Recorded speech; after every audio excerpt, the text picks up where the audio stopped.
ආයුබෝවන් අද අපි කතා කරන්න යන්නේ 10 ඉතිහාසයේ පෙළ පොතේ සඳහන් වන දෙවනි පාඩම තමයි ශ්‍රී ලංකාවේ ජනාවාස වීම ශ්‍රී ලංකාව ජනාවාස වීම කියන පාඩම. මේ පාඩම තෝරගන්න හේතුව සාමාන්‍ය පෙළ විභාගයේ තියෙන දරුවන්ට ඉතිහාසයේ ප්‍රශ්න පත්‍රයේ ඉරිගහන පළවෙනි ප්‍රශ්න පත්‍රයේ ප්‍රශ්න 5කට මේ පාඩමෙන් අහනවා. එතෙන්ට ලකුණු 10ක් ලැබෙනවා. ඒ වගේම දෙවනි කොටසේ තෝරා ගන්න ප්‍රශ්නකට ලකුණු 18ක ප්‍රශ්නයට මේ පාඩමෙන් තමයි උත්තර ලියන්න වෙනවා. ඒ වගේම අනිවාර්ය කොටසෙනු ප්‍රශ්න වලට මේ පාඩමෙන් දානවා. සිටියමටත් මේ පාඩමේ ස්ථාන කීපයක් ලකුණු කරන්න එනවා. ඒ නිසා තමයි අද මම මේ පාඩම තෝරගත්තේ. හරි. ඔයාලා හැමෝම දන්නවා ශ්‍රී ලංකාව ජනාවාස උනේ මීට අවුරුදු 1,25,000කට පෙර. ඒ කියන්නේ හෝමෝ සාපියන් මානවයා තමයි ලංකාව ජනාවාස කරේ. ඔයාලා දන්නවා මේ ශ්‍රී ලංකාව ජනාවාස කරති හෝමෝ සාපියන් මානවයා ඇවිල්ලා ඉස්සෙල්ලාම ගොඩ බැස්සේ මිනිහාගල් කන්ද කියන ප්‍රදේශයට. ඒතර මේ මිනිහාගල් කන්ද ඔයාලට සිටියේ ලකුණු කරන්න දෙන්නේ වෙරළාශ්‍රිත එලිමහන් කඳවුරක් විදිහට භාවිතා කරපු මේ මිනිහාගල් කන්ද එක නිසා. එතකොට අපි බලමු මේ හෝමෝ සාපියන් වරු මීට අවුරුදු 1,25,000කට පෙර ඇවිල්ලා ජනාවාස ව්‍යාප්තිය සිද්ධ කරගත්තේ කොහොමද කියලා. ඔයගොල්ලෝ දන්නවා පුතේ මේ ජනාවාස ආරම්භ කරපු මුල්ම යුගය හඳුන්වන්නේ ප්‍රාග් ඓතිහාසික යුගය කියලා. ඒ මීට අවුරුදු 1,25,000කට පෙර. මේ යුගය හඳුන්වන පුතේ ගල් යුගය කියලා හඳුන්වනවා. මොකද මේ ගල් යුගය කියලා හඳුන්වන්න හේතුව තමයි ඒ කාලේ භාවිතා කරපු මෙවලන් සියල්ලම ගල් මෙවලන් පමණයි. ඒ නිසා තමයි මේ යුගය ගල් යුගය කියලා හඳුන්වන්නේ. ඒතර මේ ගල් යුගයේ ජීවත් වෙච්ච මිනිස්සු පසුකාලීනව යුගය පූර්ව ඓතිහාසික යුගයේ බවට පත් වෙනවා. පසුකාලීන ජීවත් වෙච්ච දෙවෙනි අවධිය පූර්ව ඓතිහාසික යුගය. මේ යුගය වෙනකොට යකඩ ලෝහය හොයාගෙන තිබුණේ. ඒක නිසා මේකට ලෝහ යුගය කියලා කියනවා. පූර්ව ඓතිහාසික යුගයට යකඩ යුගය මුල් යකඩ යුගය යනුවෙන් හඳුන්වනවා. ඊට පස්සේ මේ පූර්ව ඓතිහාසික යුගයේ ජීවත් වෙච්ච ජනතාව පසුකාලීනව මුල් ඓතිහාසික යුගයට එනවා. අන්තිමම යුගයේ විදිහට සැලකන්නේ අපි මුල් ඓතිහාසික යුගය. මුල් ඓතිහාසික යුගයේ දරුවනේ ස්ථිර ජනාවාස ආරම්භ වෙලා ගම්වැව් එහෙම ආරම්භ කරගෙන තියෙන යුගයක් තමයි මේ මුල් ඓතිහාසික යුගය. දැන් මේ හෝමෝ සාපියන් වරු ලංකාව ජනාවාස කරාට පස්සේ පුතේ විවිධ භූගෝලීය පසුබිම් වලට අනුව විවිධ දේශගුණික කලාපවල ජනාවාස ව්‍යාප්තිය සිද්ධ වුණා. ජනාවාස ව්‍යාප්ත කරගත්තා. දැන් ඔයාලා දන්නවා ලංකාවේ වාර්ෂික වර්ෂාපතනයේ අගය පදනම් කරගෙන තමයි මේ දේශගුණික කලාප බෙදුනේ. පහතරට අර්ධ ශුෂ්ක කලාපය කියලා කලාපයක් වෙන් වෙනවා. මේකට අයිති වෙන්නේ පුතේ මන්නාරම පුත්තලම හම්බන්තොට කියන ප්‍රදේශ දිස්ත්‍රික්ක තමයි අයිති වෙන්නේ. ශ්‍රී ලංකාව ජනාවාස වෙච්ච මුල් යුගයේ තිබුණු පහතරට අර්ධසරට වියලි කලාපය තුලත් ජනතාව පදිංචි වුණා. මේ පහතරට වියලි කලාපයට අයිති වෙන්නේ පුතේ ත්‍රිකුණාමලය, අම්පාර, මඩකලපුව, අනුරාධපුරය කියන ප්‍රදේශ තමයි මේ පහතරට වියලි කලාපයට අයිති වෙන්නේ. අනුරාධපුරයේ පොළොන්නරුව, ත්‍රිකුණාමලය, අම්පාර, මඩකලපුව කියන එක. ඊට පස්සේ පුතේ තියෙනවා පහතරට අතරමැදි වියලි කලාපය කියලා. ඔයාලගේ පෙළ පොතේ සිටියමුකුත් මේකට දාලා තියෙනවා. මේ පහතරට වියලි කලාපය කිව්වම පුතේ කෑගල්ල, කුරුණෑගල, මහියංගනයේ ප්‍රදේශ තමයි අයිති වෙන්නේ. ඔයාලා කවුරුත් දන්නවා පහතරට තෙත් කලාපය. පහතරට තෙත් කලාපය තමයි ලෙන් ගණනාවක් තියෙන ලංකාවේ පළවෙනිම ලෙන පිහිටලා තියෙන්නේ මේ පහතරට තෙත් කලාපය. මේ පහතරට තෙත් කලාපයට අයිති තියෙන කොළඹ, කළුතර, රත්නපුර කියන දිස්ත්‍රික්ක. පහතරට වියලි අතරමැදි කලාපයක් තියෙනවා. මේකට අයිති වෙන්නේ බදුල්ල හා රත්නපුර. මොකද රත්නපුර දිස්ත්‍රික්කෙන් භාගයක් තෙත් කලාපයට අයිති වෙන. ඊටු කොටස පහතරට වියලි අතරමැදි කලාපයට අයිති වෙන්නේ. එමුණක් පුතේ දුවේ ජනාවාස ව්‍යාප්තියේදී වර්ෂාපත රටාවන් මත ව්‍යාප්තිය සිද්ධ වුණා. මේගොල්ලන්ගේ ජීවන රටාව, ආහාර පරිභෝජනය, සිරිත් පිරිත් සියල්ලම පුතේ තීරණය වුණේ මේ පරිසරය මත. මොකද එහෙම කියන්නේ පරිසරය මත තමයි සියල්ල තීරණය වුණේ. උදාහරණයක් විදියට ප්‍රාග් ඓතිහාසික යුගය පිළිබඳ අපට සාක්ෂි ලැබෙන ස්ථානයක් තමයි ඉරණමඩු සැකැස්ම. ඉරණමඩු සැකැස්මට අයිති වෙච්ච භූ කලාප. හෝමෝ සාපියන් නම් මානව වර්ගය ශ්‍රී ලංකාවේ ප්‍රථම මානව වර්ගය ලෙස අපි හඳුන්වනවා. එතකොට මේ ප්‍රාග්ඓතිහාසික යුගයේ ජනාවාසවල මූලික ලක්ෂණ ගත්තොත් මේගොල්ලන් ජනාවාස ඉදි කරද්දී බැලුවා ජල පහසුව තියෙනවද කියලා බැලුවා. ගල් මෙවලන් සෑදීමට අවශ්‍ය වන පාෂාණ ව්‍යාප්තිය තියෙනවද කියලා බැලුවා. ඒ වගේම පුතේ ආහාර ස්වභාවික සම්පත් ගැන බැලුවා. ඒ වගේම පුතේ දුවේ ඔයගොල්ලෝ දන්නවා මොකද මේ යුගය වෙනකොට මිනිස්සුන්ට තිබුණේ ගල් මෙවලන් තාක්ෂණය පමණයිනේ. ඒ නිසා ගල් මෙවලන් හදන්න අවශ්‍ය වන පාෂාණ තියෙනවද කියලා බැලුවා. ඒ වගේම ජල පහසුව බැලුවා. ඒ වගේම පරිසර ආරක්ෂාව බැලුවා. මේගොල්ලන්ට පුතේ මූලික අවශ්‍යතා තුනයි තිබුණේ. කුසගින්නට ආහාර, විලිවසා ගැනීමට ඇඳුම්, ආරක්ෂාවට නිවාස. මෙන්න මේ කරුණු ටික තමයි බැලුවේ ජනාවාස ව්‍යාප්තිය දේන ජල පහසුව, ගල් මෙවලන් සෑදීමට අවශ්‍ය පාෂාණ ව්‍යාප්තිය, ආහාර හා ස්වභාවික සම්පත් සහ පරිසර ආරක්ෂාව ගැන බලන තමයි ජනාවාස තෝරගත්තේ. එහෙමනම් පුතේ දුවේ දේශගුණ කලාපය අනුව ජීවත් වෙන ස්ථාන වෙනස් කරා. ඔයගොල්ලෝ දන්නවා වෙරළ ආශ්‍රිත එලිමහන් කඳවුරු තියෙනවා. මේ වෙරළ ආශ්‍රිත එලිමහන් කඳවුරු තියෙන පහත රට අර්ධ ශුෂ්ක කලාපයේ මිනිහා ගල් කන්ද, බූන්දල, පතිරාජ වෙලකින් ස්ථාන වෙරළ ආශ්‍රිත එලිමහන් කඳවුරු.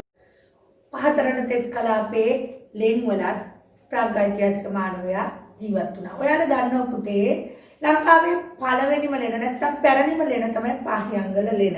මේ පාහියංගල ලෙන අවුරුදු 38000ක් පැරණි.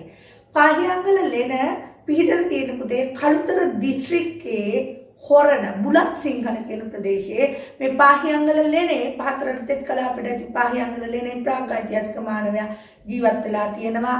ඒ වගේම පහතරට තෙත් කලාපයට ඇති තවත් ලෙනක් තමයි කිතුල්ගල බෙලි ලෙන සහ කුරුවිට බටදොඹ ලෙන කියන ලෙන් වර්ග. ඊළඟට දරුවනේ පහතරට වියලි කලාපීය ලෙන් තියෙනවා. සීගිරියේ, පොතාන, අලිගල කියන ඒවා පහතරට වියලි කලාපීය ලෙන් බවට පත් වෙනවා. මීට අමතරව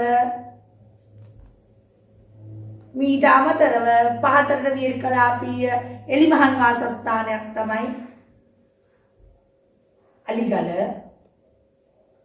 ඒ වගේම පහතරට තෙත් කලාපීය එලිමහන් වාසස්ථානයක් විදිහට තමයි බෙල්ලම්බැදි පැලැස්ස හඳුන්වන්නේ. මීට අමතරව කඳුකර එලිමහන් දඩබිම් තියෙනවා. ඒව තමයි හෝටන් දන්න බණ්ඩාරවෙල. ඔයාලා දැන් මේ ප්‍රාග්ඓතිහාසික යුගය ගැන කතා කරද්දී ප්‍රාග්ඓතිහාසික මානවයාගේ ජීවන රටාව මොන වගේද කියලා අපි දැනගන්න ඕනේ. ජීවන රටාව කියන්නේ ජීවත් වෙච්ච ආකාරය. කොයි විදිහටද ජීවත් වුනේ, කොයි විදිහටද ආහාර සපය ගත්තේ කියන දේවල් ගැන තමයි අපි මෙතනදී කතා කරන්න යන්නේ. ප්‍රාග්ඓතිහාසික මානවයාගේ ජීවන තොරතුරු ගැන කතා කරද්දී උත්තේ මේගොල්ලන් සංචාරක එඬේර ජීවිතයක් තමයි ගත කරේ. මං කිව්වා කලිනුත් ඔයාලට ආහාර සොයා ගන්න ඕන උනා. ඒ කියන්නේ කුසගින්නට ආහාර තමයි මේගොල්ලන්ගේ ලොකුම ප්‍රශ්නේ උනේ. ඒ නිසා මේගොල්ලෝ මොකද කරේ? ආහාර සොයමින් නොනවතින ගමනක යෙදුණා. කිලෝමීටර් 7ක් පමණ ඈතට කැලේ වනාන්තරයේ ඇතුළට ගියා පුතේ. ගිහිලා වනාන්තරයේ තියෙන දේවල් රැස් කරගෙන නැවත ආපසු එනවා. එහෙනම් කිලෝමීටර් 7ක් ඇතුළට යන්න ඕන, ආපහු කිලෝමීටර් 7ක් ඇතුළට ආපහු එන්න ඕන. මෙන්න මේ විදිහට ආහාර සොයමින් නොනවතින ගමනක ජීවත් වුණා. එන සංචාරක ජීවිතයක් ගත කරා. මුල්ම කාලේ මේගොල්ලන්ගේ ජීවිතය හරියම දුක්ඛිත. ඔයාලා දන්නවා ස්වභාවික ආපදා සිද්ධ වෙනවා. කැලෑවේ වනාන්තරවල ජීවත් වුණේ ආරක්ෂාවට මේගොල්ලන්ට නිවාස තිබුණේ නැහැ. ඒ නිසා මේගොල්ලන් ගස් යටම තමයි මුල්ම කාලේ ජීවත් වුණේ. එතකොට මේ එහෙම ජීවත් වෙද්දී කැලේ හට ගන්නවා, ඉබේ ලැව් ගිනි හට ගන්නවා. මෙන්න මේ ලැව් ගිනි වලට මේගොල්ලන් අහු වුණා. ඒ වගේම ගම් වතුර ඇති වෙනවා. ගම් වතුර වලට අහු වෙනවා. ඒ වගේම නායයන් ඇති වෙනවා. නායයන් වලට හසු වෙනවා. ඒ වගේම මේ වනාන්තර වලට යද්දී උල් කටු ඇනිලා දෙපතුල් සිදුරු වෙලා ලේ ගලන්න පටන් ගන්නවා.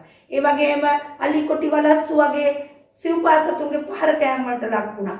ඒ වගේම නයා පොළඟා වගේ විස කූරු සර්පයන් දෂ්ට කරන්න පටන් ගත්තා. මෙන්න මේ විදිහට නොයෙකුත් අභියෝග රැසකට මුහුණ දෙමින් තමයි ප්‍රාග්ධාතිය මානවයා ජීවත් වුණේ. මෙන්න මෙහෙම ඉන්න අතරදී පුතේ මේගොල්ලන්ට ස්වභාවික ගල් ගුහා හම්බ වෙනවා. එහෙනම් වර්ෂා කාලයේදී මේගොල්ලෝ ගල් ගුහාවල ජීවත් වුණා.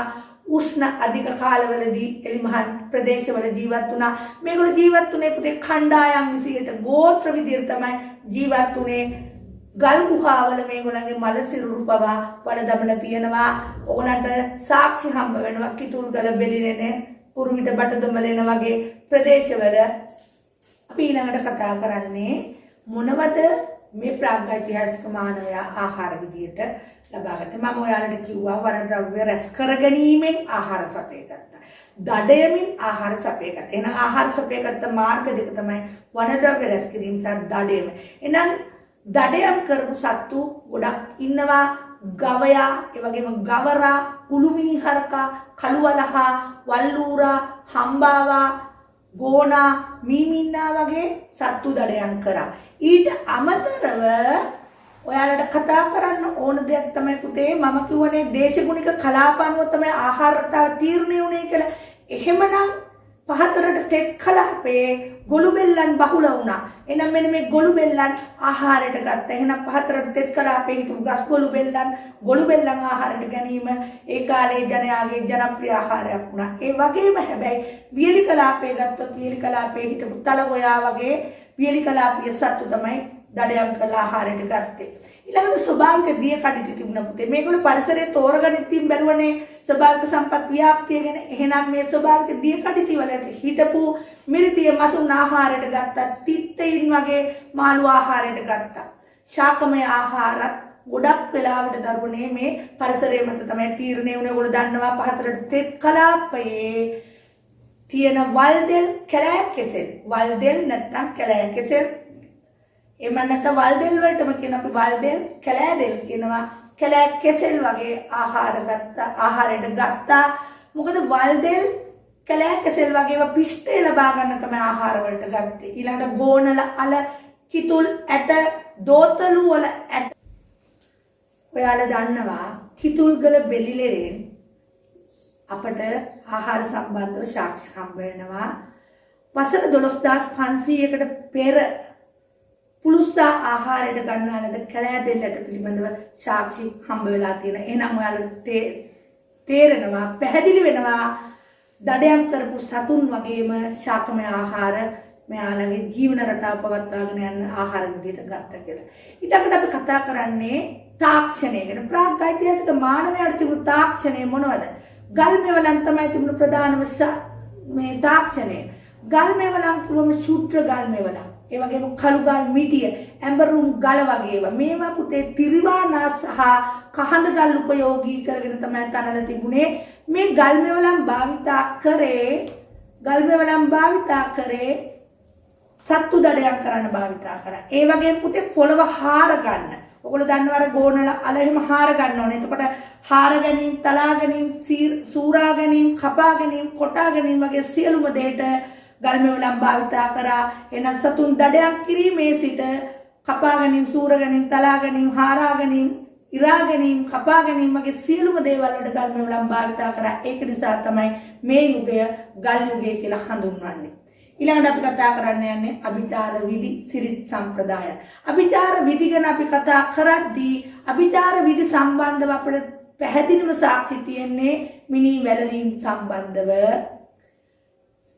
හිස් කබල සිදුරු විදින ලද මිනිස් හිස් කබල් හම්බෙලා තියෙනවා පුතේ බදුල්ලට නුදුරු රාවණෑල්ල ගල් ගුහාවෙන්. ඒ වගේම හිස් කබල් වල රතු පැහැති ගුරුගල් ආලේප කරලා තිබුණා. එහෙනම් මේ වගේම රතු පැහැති ගුරුගල් ආලේප කරන ලද මිනිස් ඇටසැකිලි හම්බ වෙලා තියෙනවා පාහියංගල ලෙනේ. ඒ වගේම පුතේ ඇටසැකිලි නවලා වකුටු කරලා වලලලා තිබිලා තියෙනවා ඒ කාලේ. ඒ වකුටු කරලා වලලලා තිබුණු ඇටසැකිලි හම්බෙලා තියෙනවා කුරුවිට බඩදොඹලෙනේ. හරි ඊළඟට අපි කතා කරන්න යන්නේ පූර්ව ඓතිහාසික යුගය නැත්නම් යකඩ යුගය ගැන. ඉතින් මේ පූර්ව ඓතිහාසික යුගයේ ප්‍රධාන ලක්ෂණ ගත්තහම ගල් මෙවලම් වෙනුවට යකඩ භාවිතය ආරම්භනවා. පිලිස්සු මැටි වලම් භාවිතය ආරම්භනවා. කුෂිකර්මාන්තය ආරම්භ කරනවා. දඩයම වෙනුවට ශාකාහාර මත යැපීම ආරම්භ කරනවා. ඒ වගේම විවිධ සුසානවත් පිළිවෙත් අනුගමනය කරනවා. එහෙමත් නැත්නම් ක්‍රමවත් සුසාන චාරිත්‍ර විදි අනුගමනය කරනවා. ඒ වගේම ස්ථීර ජනාවාස ආරම්භ කරන්නේ මේ පූර්ව ඓතිහාසික යුගයේදී. එන පූර්ව ඓතිහාසික යුගය තුල හඳුනාගත් ප්‍රථම ජනාවාස වෙන්නේ බෙරගල සුසාන භූමිය. ඒ වගේම හල්දු මුල්ල සුසාන භූමිය. රංචාමඩම සුසාන භූමිය සහ උඩ රංචාමඩම නේවාසික බිම පූර්ව ඓතිහාසිකයෝගේ ජනාවාස විදිහට අපි හඳුනා ගන්නවා. ඔයාලට පේනවා රංචාමඩම සුසාන භූමිය ගැන රංචාමඩම සුසාන භූමිය ඔයාලට ගොඩක් වෙලාවට සිටියම් වල ලකුණු කරන්න දෙනවා රංචාමඩම කියන එක. මොකද රංචාමඩම සුසාන භූමිය ඇති වෙන්නේ මැටියොරු සුසානයකට.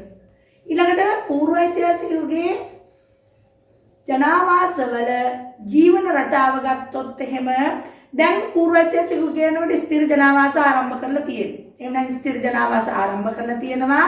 ස්ථිර වාසස්ථාන ගොඩනගාගෙන තියෙනවා. මේකට තියෙන හොඳම උදාහරණය තමයි උඩරංචාමඩම නිවාසය ක්‍රිස්තු පූර්ව 1129 දී තමයි මේක ආරම්භ කරා කියලා සඳහන් වෙන්නේ. ඒතර මේක වරිච්චි බිත්ති තනලා තියෙන වරිච්චි මැටියේ වරිච්චි බිත්ති ඒ වගේම ඉලුක් වැනි කොළ අතු තමයි වහලට සෙවිලි කරලා තියෙන්නේ. චතුරස්‍රාකාර හැඩයෙන් තමයි මේ නිවාස සකස් කරලා තියෙන පුතේ දුවේ. ඉදිරිපස පිටුපස කොට බිත්තියකින් වෙන් වෙලා තියෙනවා. ඒ වගේම රත්නපුර ගම්මානයේ උඩරංචාමඩම නිවාස පද්ධතිය මේකට හොඳම උදාහරණයක් වෙනවා.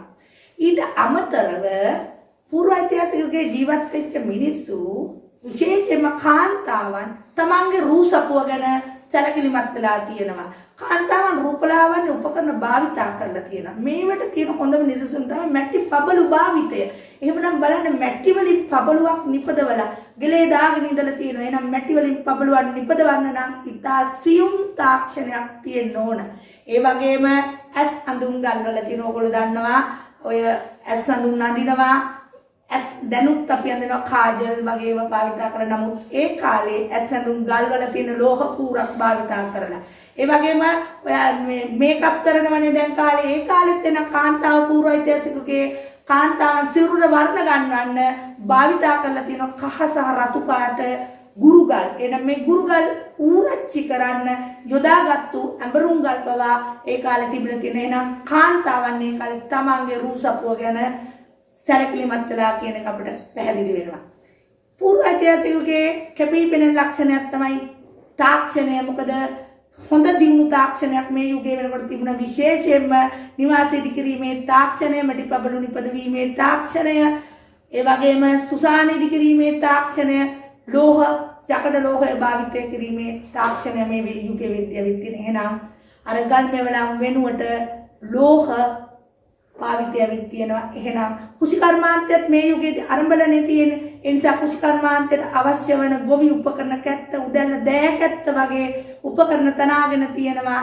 මේක යකඩ කියන්නේ ඉතාම ශක්තිමත් ලෝහයක්. ඒ හින්දා මේ ශක්තිමත් ලෝහය භාවිතා කරලා කැලෑ එලිපෙහෙලි කිරීම ආදී තමන්ගේ එදිනෙදා කටයුතු කුෂිකර්මාන්තයේ කටයුතු කාර්යක්ෂම කරගන්න ලෝහ භාවිතා කරලා තියෙන. එන ලෝහ තාක්ෂණය ඇවිත් තියෙනවා මේ යුගයේ වෙනකොට.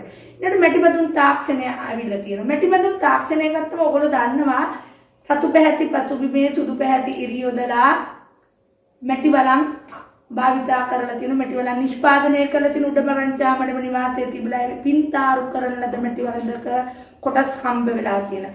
එවෙලෙම බලංකඩු රාශියක් හල්දුන් මුල්ල ප්‍රදේශයෙන් හම්බ වෙලා තියෙනවා. එහෙනම් මෙන්න මේවා ගැන කතා කරද්දී මැටි පබළු නිපදවීම, මැටි වලම් භාවිතය, පින්තාරු කරපු මැටි බඳුන් ආදී භාවිතා කරලා තියෙනවා. ඒ වගේම විශේෂම දෙයක් තමයි සුසාන භූමි ඉදි කරද්දී මැටියොරු සුසාන වලදී මැටි නලයක් එළියට සවි කරලා තියෙනවා. ඒ කියන්නේ ඒ කාලේ පුතේ දුවේ ඒගොල්ලෝ දැනගෙන ඉඳලා තියෙනවා දහනය සඳහා ඔක්සිජන් අවශ්‍යයි කියන එක. මේ දහනය සඳහා ඔක්සිජන් අවශ්‍ය බව භෞතික විද්‍යාත්මක නියමයක්. එනම් මේ පූර්ව ඓතිහාසිකයේ මිනිසුන් මේ මැටියොරු සුසානය කරද්දී සකස් කරද්දී දහනය සඳහා අවශ්‍ය වෙන මේ ඔක්සිජන් ලබා ගන්න මැටි නලයක් එළියෙන් සවි කරලා තියෙනවා. එහෙනම් දහනය සඳහා ඔක්සිජන් අවශ්‍ය බව ඒ කාලේ ජනතාව දැනගෙන ඉඳලා තියෙනවා. ඒ වගේම මේ ස්ථීර නිවාස ආරම්භ වුණේ මේ යුගයේදී. එහෙනම් මේ ස්ථීර නිවාස සකස් කරද්දී පොළවට ලම්බාකාරව බිත්ති බැඳීමේ තාක්ෂණය දැනගෙන ඉඳලා තියෙනවා. ඒ වගේම ගිලා නොබිසින ලෙස ගෙබිම සකස් කරලා තියෙනවා. එhmenan ඔයගොල්ලෝ දන්නවා අදත් වර්තමානයේ පෙදරේරුවා ළඹයක් භාවිතා කරන්නේ මොකටද මේ ලෙවල් එක බලන්න. එහෙමනම් ඒ කාලයේ පූර්ව ඓතිහාසිකයෝගේ ශිලා නොබසින ලෙස ගෙබිම සකස් කිරීමේ තාක්ෂණය සහ පොළවට ලම්බාකාරව බිත්ති මැදීමේ තාක්ෂණය දැනගෙන තියෙන මේකට හොඳම නිදසුන් තමයි උඩරංජා මඩම නිවාසයේ පූර්ව ඓතිහාසික යුගයේදී තිබුණු ජනාවාසය. අර කතා කරන්නේ අවමංගල්‍ය චාරිත්‍ර පිළිබඳව. අපි කෝ පූර්ව ඓතිහාසික යුගයේ ප්‍රධාන ලක්ෂණයක් තමයි ක්‍රමවත් සුසාන චාරිත්‍ර විදි අනුගමනය කිරීම. එහෙමනම් මේ පූර්ව ඓතිහාසික යුගයේ ක්‍රමවත් සුසාන චාරිත්‍ර විදි අනුගමනය කරපු බවට තියෙන ප්‍රධාන සාධක තමයි මහා ශිලා සුසාන සම්ප්‍රදායට අයිති සුසාන ක්‍රම දක්නට ලැබුණා. මේ මහා ශිලා සුසාන සම්ප්‍රදාය වලටම අපි කියනවා ශිලා මංජුසා සොහොන් කියලා. ඔයගොල්ලෝ දන්නවා මේ යුගයේ වෙනකොට මැටි බඳුන් නිපදවීමේ තාක්ෂණය ඇවිල්ලා තියෙන්නේ. එහෙනම් මේ මහා ශිලා සුසාන භූමියක් කියන්නේ මොකක්ද කියලා අපි හඳුනගනිමු. විශාල ගල් පතුරු එක්තැන් කරලා චතුරස්‍රාකාර හැඩයට සකසලා තියෙන සොහොන් වලට තමයි අපි ශිලා මංජුසා සොහොන් කියලා කියන්නේ. දැන් මේ විශාල ගල් පතුරු එක්තැන් කරලා චතුරස්‍රාකාර හැඩයට සකසලා තියෙන සොහොන් ගර්භය තුලට මිනිස් භස්මාවශේෂ ටික මැටි බඳුනට දානවා. මැටි බඳුනට දාලා මේ සුසාන ගර්භය තුල තැන්පත් කරනවා. ඊට පස්සේ විශාල ගල් පතුරකින් මේ සුසාන භූමිය වහනවා. එහෙනම් මහා ශිලා සුසාන සම්ප්‍රදායකවත් ශිලා මංජුසා සොහොන් කියන්නේ මෙන්න මේ සුසාන ක්‍රමයට. එහෙමනම් මේකේ චතුරස්‍රාකාර හැඩයක් තිබුණේ විශාල ගල් පතුරු හදලා විශාල ගල් පතුරෙක් තැන් කළ තමයි සකස් කරේ. ඔයගොල්ලන්ට පින්තූරෙත් දිස් වෙනවා මේ ශිලා මංජුසා සොහොන් වලට උදාහරණ. ඊළඟට අනිත් සුසාන වර්ගය තමයි නැත්නම් සුසාන භූමි වර්ගය තමයි මැටි ඔරු සුසාන. ඔරුවක හැඩයට, බේසමක හැඩයට අමු මැට්ටෙන් සකසන ලද සුසාන තමයි මේ මැටි ඔරු සුසාන කියලා කියන්නේ. මේ අමු මැට්ටෙන් සකසලා තියෙන සුසානයට මිනිස් ඇට සැකිල්ල දාලා පුලුස්සනවා. අන්න එතෙන්දි තමයි මේ මැටි ඔරුව පිලිස්සෙන්නේ. ඊට පස්සේ මේ භස්මාවශේෂ ටික අරගෙන මැටි බඳුනකට දාලා මේ සුසාන ගර්භයට තැන්පත් කරනවා. මෙන්න මේක තමයි මේ මැටිඔරු සුසාන කියන්නේ. මීට අමතරව බරණී සුසාන කියන සුසාන ක්‍රමයක් තිබුණා. කුඹිය නිබණන කියන සුසාන ක්‍රමයක් තිබුණා. බරණී සුසාන කියන්නේ පුතේ භස්මාවශේෂ ටික දානවා කුඩා මැටි බඳුනට. දාලා ඒ කුඩා මැටි බඳුන විශාල මැටි බඳුනක් තුලට දානවා. මේක තමයි බරණී සුසාන. ඊට පස්සේදී අපි කතා කරන්නේ මේ ශිලා මංජුසා සොහොන් තිබිච්ච ස්ථාන මොනවද? මැටිඔරු සුසාන තිබුණු සුසාන භූමි මොනවද කියලා. මේවා ඕගොල්ලන්ට සිතිය මේ ලකුණු කරන්න එනවා.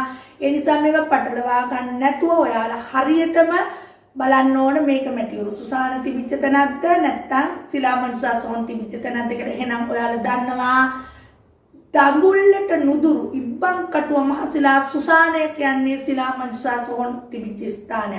ඒ වගේම යාපහුවේ ගල් සොහොන් කනත්ත ගලේ වල යටිගල් පොත්ත සුසාන භූමිය කියන ඒවා ශිලා මංජුසාන සොහොන් නැත්නම් මහා ශිලා සම්ප්‍රදායට අයිති සුසාන භූමි තිබිච්ච තැන්.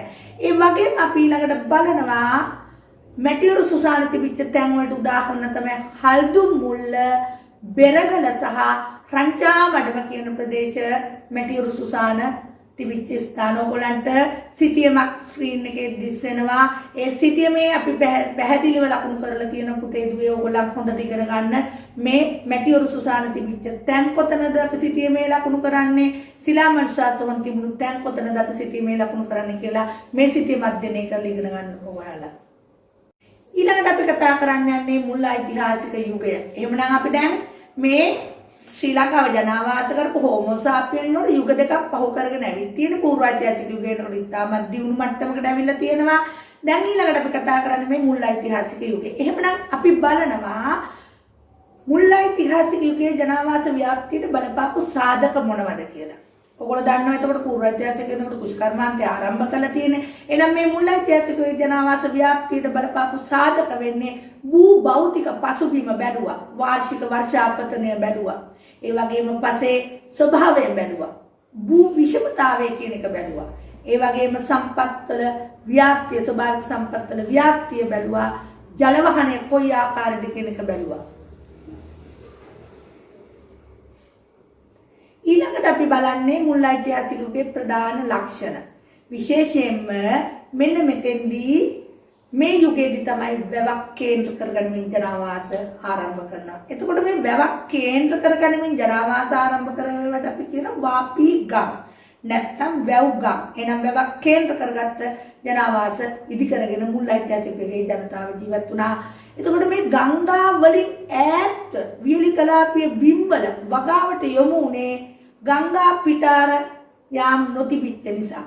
ඒ වගේම වැවක් කේන්ද්‍ර කරගත්ත ජනාවාසවලට උදාහරණ ගොඩාක් තියෙනවා. එතකොට මේ වැවක් කේන්ද්‍ර කරගත්ත ජනාවාසවල පදිංචි වෙද්දී හොඳට මතක තියාගන්න ඒගොල්ලෝ ගංගානින්නේ පිටත තමයි පදිංචි වුණේ. මොකද එය වාර්ෂිකව ගෙනෙන විනාශකාරී ගම් වතුර පාලනය කරන්නට සුදුසු සරිලන තාක්ෂණයක් ඒ කාලේ මිනිස්සු දැනගෙන හිටපු නැති නිසා.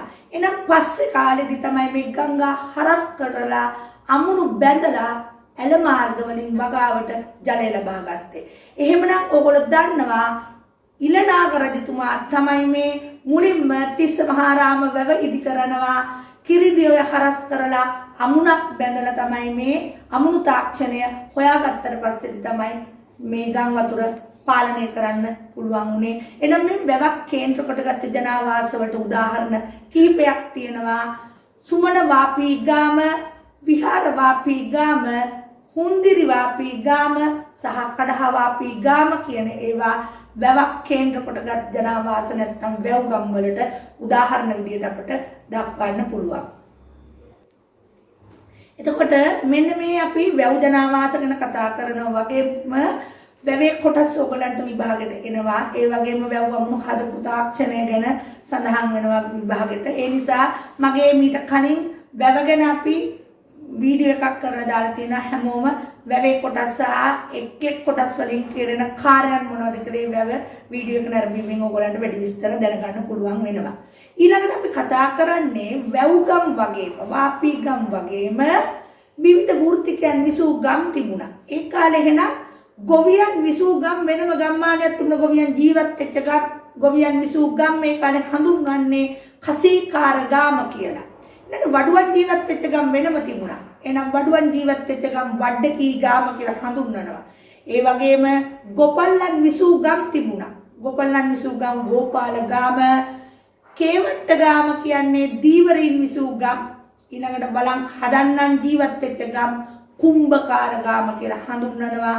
ඒ වගේම මණික් ගැරුවන් මණික් කාරන්නන් ජීවත් වෙච්ච ගම් මණීකාර ගම් කියලා හඳුන්වනවා. එහෙමනම් වෙනමම මේ විවිධ වෘත්තිකයන් විසූ ගම් වෙනම තිබුණා. ඊට අමතරව කාර්ය පදනම් කරගත්ත ගම් තිබුණා. කාර්ය පදනම් කරගත්ත ගම් වලට උදාහරණ තමයි පට්ටන ගාම. ඔයගොල්ලෝ දන්නවා පට්ටනේ කියන්නේ වරාය. එහෙනම් වරාය ආශ්‍රිත ගම් වලට අපි කියනවා පට්ටන ගාම. ඊළඟට වෙළඳ ගම් වෙනමම තිබුණේ. ඒවට අපි හඳුන්වන්නේ නියම් ගම් කියලා. ඒ වගේම කාලයක් පදිංචි වෙලා ඉඳලා අතහැර දාපු ගම් තිබුණා. මේවා අපි හඳුන්වනවා ඔලගම් කියලා. මෙන්න මේ විදිහට කාර්ය පදනම් කරගත්ත ගම් තිබුණා. ඊට අමතරව ඔයගොල්ලෝ දන්නවා පුරක් තිබුණා. පුර කියන්නේ නගර තිබුණා. නගර හැඳින්වුවේ කාලේ නගර කියලා. එහෙනම් පුර හැඳින්වුවා ඒ කාලේ නුරුපුර කියලා. ඔයගොල්ලෝ දන්නවා පළවෙනි විජයබාහු රජතුමා පනාකඩුව තඹසන්නසේ අනුරාධපුරේ හඳුන්වලා තියෙනවා නුරුපුර කියලා. එහෙනම් පුර පවා ඒ කාලේ තිබිලා තියෙනවා. එහෙනම් මෙන්න මේ විදිහට මීට අවුරුදු 1,25,000කට පෙර ශ්‍රී ලංකාව ජනාවාස කරපු හෝමෝ සාපියන් වරු ප්‍රාග්ඓතිහාසික යුගයේ මුල් ඓතිහාසික ප්‍රාග්ඓතිහාසික යුගය, පූර්ව ඓතිහාසික යුගය සහ මුල් ඓතිහාසික යුග කියන යුග පසු කරමින් ශ්‍රී ලංකාවේ ජීවත් වුණා. ඔයාලට ඊළඟට අපි කතා කරන්න බලාපොරොත්තු වෙනවා පසුගිය විභාග ප්‍රශ්න පත්‍ර. මේ වීඩියෝ එකටම අපි ඇතුළත් කරලා තියෙනවා පසුගිය විභාග ප්‍රශ්න පත්‍ර වලට කොහොමද මුහුණ දෙන්නේ කියන එක. ඔයාලා පසු වැඩක් විදිහට තමයි මම මේක ඇතුළත් කරන්නේ. මේ වීඩියෝ එකේම අන්තර්ගත වෙනවා පසුගිය විභාග ප්‍රශ්න පත්‍ර. මේ ඔක්කොටම ඔයාලා උත්තර ලියලා කමෙන්ට් එකක් විදිහට වීඩියෝ එකටම කමෙන්ට් එකක් විදිහට උත්තර දාන්න. එතකොට අපි ඒව කරෙක්ට් කරලා ඔයාලට දැනුම් දෙන්න. එහෙනම් ඔබට ජයෙන් ජයම වේවා. ආයුබෝවන්.